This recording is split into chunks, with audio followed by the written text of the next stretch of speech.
कि 2.5 करोड़ में हमने वो जगह मिलाई थी भारत सरकार से और उसके ऊपर 5,000 करोड़ का प्रोजेक्ट हो रहा है और महानगर पालिका को 2,000 करोड़ रुपए मिल रहे हैं। अभी तक 3 पैकेज में 250-300 करोड़ मिल गए। तो ये जैसे जैसे पैकेज जाएंगे वैसे महानगर पालिका में और एनआईटी में बहुत ऐसे कम से कम 14 से 15 प्रपोजल है जिससे महानगर पालिका का हजारों करोड़ फायदा होगा और टैक्स हर साल बढ़ेगा।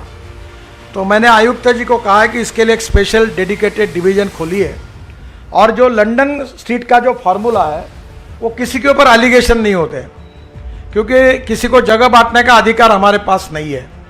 तो स्वाभाविक रूप से बिल्डर ही वो करेगा। तो निश्चित रूप से 1 लाख के बस्ती के पीछे कम से कम एक मटन मार्केट, मच्छी मार्केट, एयर कंडीशन और एक फ्रूट वेजिटेबल मार्केट। तो मुझे लगता है कि अब इस बार इन सब टेक्निकल लोगों की एडवाइजरी स्टीयरिंग कमेटी अपॉइंट करके जो कमिश्नर साहब को पूरी तरह मार्गदर्शन करेगी ताकि टेक्निकली कहीं कॉम्प्रोमाइज़ नहीं होगा और नागपुर में नाग नदी के साथ बाकी भी नदियों का काम आगे करने की कोशिश करेंगे।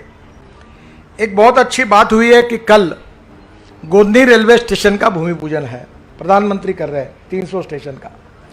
और मुझे बहुत खुशी है कि पश्चिम नागपुर में एक अच्छा रेलवे स्टेशन मिल रहा है और उसके साथ साथ अजनी और मेन स्टेशन का भी अब प्लान मंजूर हुआ है, वो 5 स्टार होटल जैसा बनेगा। तो मैंने अभी देवेंद्र जी को कहा है कि आप अजनी पर एक दिन, मैंने आज सीआरएम से मेरी यहाँ के सेंट्रल रेलवे के मैनेजर से बात हुई है क्योंकि वहीं हम लोग ब्रिज बना रहे हैं बहुत बड़ा, क्योंकि पुराना ब्रिज हो गया है, उसको लेकर हम वहाँ अजनी स्टेशन का बड़ा काम हो रहा है, वो भी 5 स्टार जैसा बन रहा है। और देवेंद्र जी बताने के लिए भूल गए, जो उन्होंने बताया वो मैं रिपीट नहीं करूँगा। उन्होंने 1200 करोड़ रुपए दिए हैं लॉजिस्टिक के लिए और देश में जितने ट्रक ट्रांसपोर्ट है, जिनके गाड़ियाँ दुरुस्ती होती है, रोड पे खड़े करते हैं, वैसे तो रोड हमने आपके पार्किंग के लिए बनाए घर बड़ा बनाते हो, मार्बल लगाते हो, ग्रेनाइट लगाते हो और गाड़ी रोड पे खड़े करते हैं, तो ये गलत बात है। तो अभी ये पूरे ट्रक और बसेस, इसके लिए जो लॉजिस्टिक पार्क की जगह कलेक्टर साहब ने आइडेंटिफाई की है, देवेंद्र जी को प्रेजेंटेशन देने वाले, तो ये लॉजिस्टिक पार्क भी होगा। और इसके साथ साथ सबसे इम्पॉर्टेंट चीज़ है कि हमारे शहर में अभी भी सब्जी मार्केट, मटन मार्केट, मच्छी मार्केट की जगह अच्छी नहीं है, हॉकर्स के लिए जगह नहीं है, फूड पार्क के लिए। अभी मैं 11 मंजिली बिल्डिंग वो तेलंगखेड़ी के बाजू में, फुटाला के बाजू में बना रहा हूँ। एक समय 12 से 15 हज़ार लोग वहाँ जाकर होटल में, रेस्टोरेंट में खा सकते हैं, ऐसी बना रहा हूँ क्योंकि लोग रोड पर ना खाए और उसी पैसे में। तो मेरा आपसे अनुरोध है कि महानगर पालिका के आयुक्त जी को बहुत लंदन स्ट्रीट के कारण बहुत पैसा मिल रहा है। मुझे बहुत खुशी है कि 2.5 करोड़ में हमने वो जगह मिलाई थी भारत सरकार से और उसके ऊपर 5,000 करोड़ का प्रोजेक्ट हो रहा है और महानगर पालिका को 2,000 करोड़ रुपए मिल रहे हैं। अभी तक 3 पैकेज में 250-300 करोड़ मिल गए।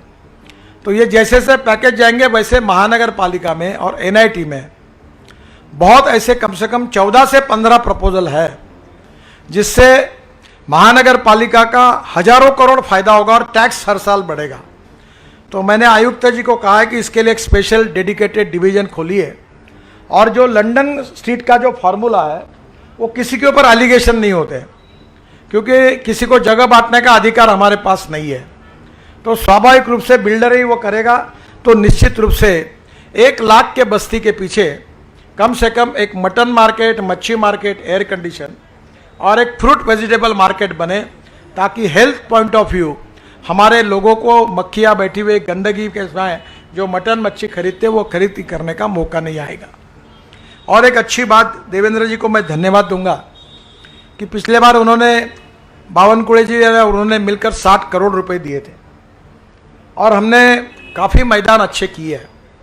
और अभी उन्होंने फिर से कहा कि 150 करोड़ का डीपीआर बना है और उन्होंने ये पैसे देने के बारे में जो घोषणा की है वो बहुत महत्वपूर्ण है।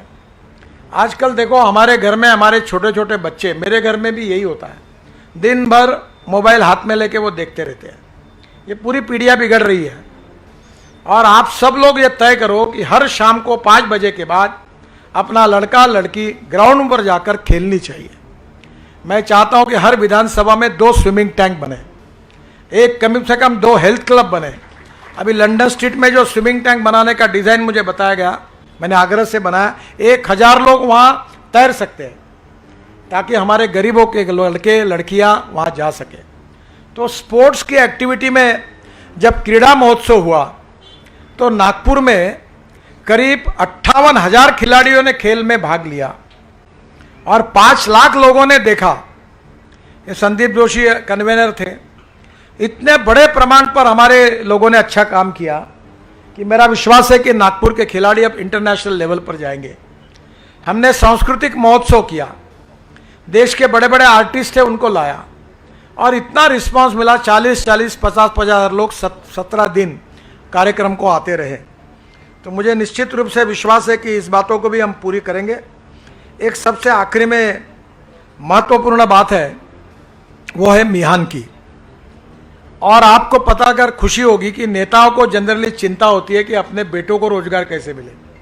आधे नेता तो इसी में ही है, मेरे पति बोलता है पत्नी को टिकट दो, नहीं तो ड्राइवर को दो, नहीं तो चमचे को दो, इसके सिवा चौथा नाम नहीं लेते।